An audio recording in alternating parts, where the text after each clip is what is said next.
Pernah kepikiran nggak sih, kayaknya para kreator itu punya semacam bahasa rahasia buat ngobrol sama kita. Sebuah bahasa yang nggak pakai kata-kata, tapi entah kenapa kita semua bisa merasakannya.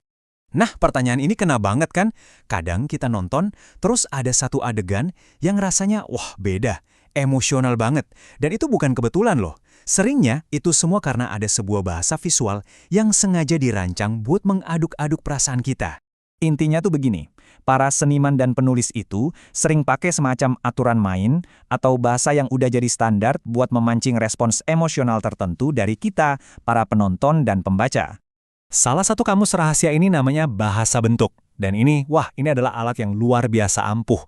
Cuma dengan ini, seorang animator bisa bercerita, bisa nunjukin kepribadian karakter, dan membangkitkan emosi. Semuanya cuma pakai bentuk-bentuk dasar. Keren kan? Oke, sekarang yuk kita coba pecahkan kodenya bareng-bareng. Ada 3 bentuk utama yang jadi fondasi bahasa visual ini, dan masing-masing itu dirancang untuk membangkitkan perasaan yang sangat spesifik dalam diri kita. Pertama, lingkaran. Coba deh, bayangin semua yang bentuknya bulat, rasanya lembut, aman, gampang didekati. Lingkaran itu kan nggak punya sudut tajam, jadi secara naluriah kita merasa nyaman aja gitu di deketnya. Nah, makanya lingkaran ini sering banget dipakai buat menciptakan karakter atau lingkungan yang ramah dan bersahabat.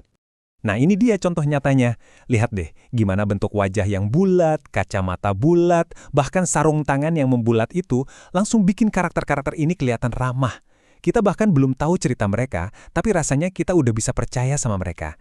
Itulah kekuatan si lingkaran. Lanjut, kita punya kotak. Bentuk yang satu ini itu memancarkan kesan stabilitas dan kekuatan. Coba bayangin gedung, batu, atau karakter yang badannya tegap dan bisa diandalkan. Mereka itu solid, kokoh, tapi kadang bisa juga terasa sedikit kaku atau keras kepala. Merekalah pilar-pilar yang menopang sebuah cerita. Dan yang terakhir, segitiga. Wah, kalau bentuk ini semuanya soal energi dan ketegangan. Sudut-sudutnya yang tajam itu seolah-olah mengarahkan mata kita dan menciptakan rasa dinamis, bahaya, atau sesuatu yang nggak terduga. Segitiga ini bikin kita jadi waspada. Bisa jadi itu tanda penjahat, atau malah pahlawan yang gerakannya cepat dan lincah. Nah, ini yang paling seru. Lihat perbandingannya. Kucing yang di kiri dengan bentuk-bentuk bulatnya kelihatan imut dan gak berbahaya kan? Tapi coba lihat yang di kanan. Cuma dengan mengubah bentuk bulat jadi segitiga tajam di telinga dan wajahnya, weh, karakternya langsung beda total. Dia jadi lebih dinamis, lebih waspada, lebih kayak kucing. Inilah bahasa bentuk lagi beraksi. Tapi tentu aja, seniman yang jago itu tahu kapan harus mencampur semua bentuk ini buat bikin karakter yang lebih kompleks.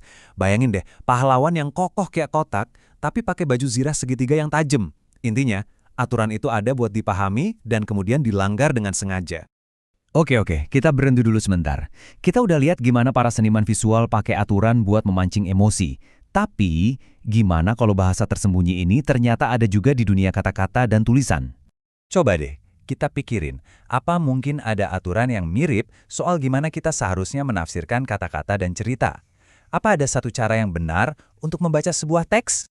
Nah, dari sini kita masuk ke salah satu perdebatan paling seru dalam teori sastra. Apakah membaca itu sebuah proses yang terikat sama hukum dan aturan, atau justru sebuah tindakan yang bebas dan sepenuhnya subjektif?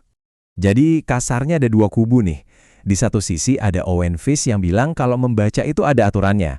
Ada semacam aturan pendisiplinan yang bikin sebuah interpretasi bisa dinilai benar atau salah. Tapi di sisi lain, Stanley Fish sama sekali nggak setuju. Buat dia, membaca itu ya subjektif. Aturan itu sendiri cuma teks lain yang bisa kita tafsirkan, dan makna yang sesungguhnya itu dibentuk oleh komunitas kita, orang-orang yang punya cara pandang mirip dengan kita. Roland Barthes ini malah lebih jauh lagi. Kata dia, kalau kita terlalu fokus sama apa sih maksud si penulis, kita itu sebenarnya lagi membatasi si teks itu sendiri. Menurut dia, yang menyatukan sebuah teks itu bukan si penulis, tapi si pembaca. Ya, kita inilah yang bikin semuanya jadi utuh.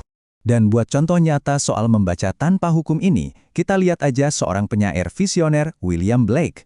Dia mengambil teks yang paling berwibawa di zamannya, Alkitab. Dan dia tantang habis-habisan gagasan bahwa cuma ada satu cara yang benar untuk membacanya. Nah, disinilah 2 dunia yang kita bahas dari tadi akhirnya nyambung. Kita udah lihat gimana animator dengan sengaja memilih bentuk, dan sekarang kita bakal lihat gimana seorang penyair dengan radikal memilih interpretasinya sendiri. Kutipan dari Black ini dalam banget artinya. Memaksakan satu aturan yang sama untuk semua orang atau semua teks itu adalah bentuk penindasan. Apa yang cocok buat singa, ya belum tentu cocok buat sapi kan?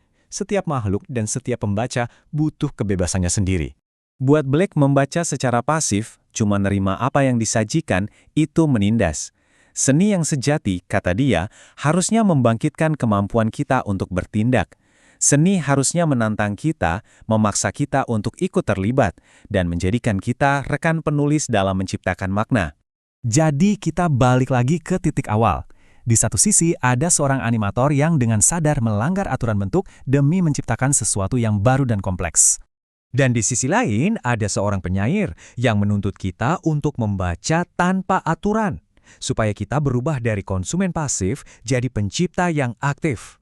Poin utamanya adalah ini. Mau itu dalam gambar atau kata-kata, tindakan melanggar konvensi, menantang aturan yang ada, itu justru jadi kunci untuk cerita yang kuat dan gak lekang oleh waktu. Seringnya, makna yang paling dalam itu justru ada di sana. Jadi, pertanyaan terakhir ini untuk Anda. Lain kali Anda nonton film atau baca buku, coba deh ingat soal bahasa tersembunyi ini. Ingat, kalau cerita itu sekarang ada di tangan Anda. Jadi Anda ini sebenarnya siapa? Cuma seorang pembaca atau seorang penulis ulang?